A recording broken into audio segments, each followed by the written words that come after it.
Akan membahas langsung mengenai pertandingan tadi. Kita telah terhubung dengan pengamat sepak bola, ada Akmal Marhali. Selamat malam Bung Akmal. Terima kasih telah bergabung bersama kami di Berita Satu Malam. Kita tahu bersama bahwa Indonesia kalah 0-1 dalam pertandingan tadi. Kalau Anda melihatnya bagaimana dari kualitas kedua tim dalam permainan tadi sore? Ya, kalau melihat hasil ini hasil yang sangat mengecewakan, ya. Di mana kita sejatinya punya peluang untuk meraih kemenangan, tapi akhirnya kita harus menerima kenyataan kalah 0-1 lewat gol yang sangat menyesakkan. Kenapa saya bilang kita punya kans untuk menang? Karena secara statistik kita unggul jauh dibanding dengan China Taipei. Misal dari ball position kita 81%, sementara China Taipei cuma 19%. Kemudian dari total tembakan, kita punya 16 tembakan dengan 9 on target, sementara China Taipei punya 6 tembakan dengan 3 on target. Nah, kalau bicara akurasi, kita 87%, sementara China Taipei 64%. Artinya secara permainan sejatinya Indonesia di atas dari China Taipei. Tapi sayangnya banyak peluang yang tidak bisa dimaksimalkan dari apa yang didapat oleh tim nasional kita. Nah itu dia, Bung Akmal. Kita kan tahu bahwa secara di atas kertas lah, pelatihnya juga bilang bahwa optimistis lah Indonesia akan menang. Tapi kalau yang Anda lihat dalam permainan tadi, apa yang salah begitu dengan timnas? Pertahanannya kah atau lini depannya kah?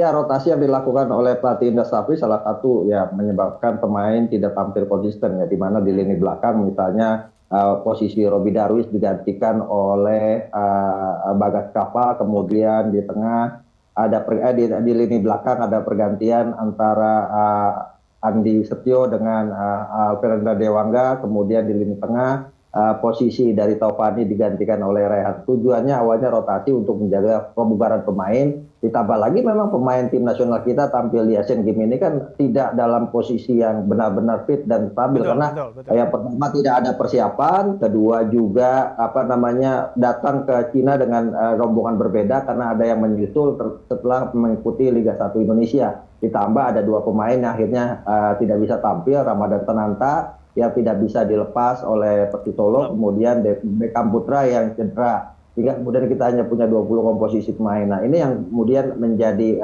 problem, ya, di mana kita secara tim sejatinya tidak begitu siap untuk tampil di Asian Games. Dan problem ini saya pikir akan harus menjadi catatan buat PSSI, di mana ketika kita tampil dalam sebuah event, kita harusnya sudah siap dengan tim terbaik, gitu. Jangan sampai kemudian kita tampil dengan tim yang tidak memenuhi kualifikasi misalnya, sehingga kemudian tidak begitu maksimal. Apakah juga bahwa kondisi yang Anda katakan bahwa bukan dalam kondisi yang paling prima, yang paling siap, ini bisa menjadi alasankah kemudian atas kekalahan ini, atau ini memang hitung-hitungan yang agak kurang tepat saja?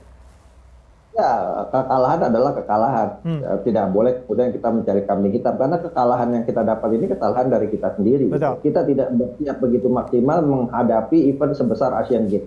Asian Games ini kan levelnya Asia. Kita bandingkan misalnya ketika kita main di kualifikasi Piala Asia U23 kemarin, kita bisa membantai China Taipei dengan skor 9-0, walaupun timnya berbeda, ya. Di mana China Taipei ketika itu mayoritas diperkuat tim mahasiswa, kemudian hanya 4 pemain profesional, dan kali ini di kejuaraan atau Asian Games kali ini hanya ada 2 pemain dari kualifikasi Piala Asia yang dimiliki China Taipei, hanya 2 yang dibawa, yakni Lee Chun Kai dan Liang Mensin. Selebihnya adalah pemain baru. Sementara Indonesia dari 8 pencetak gol yang ketika kita menang 9-0, semuanya tidak ikut. Mulai dari mulai dari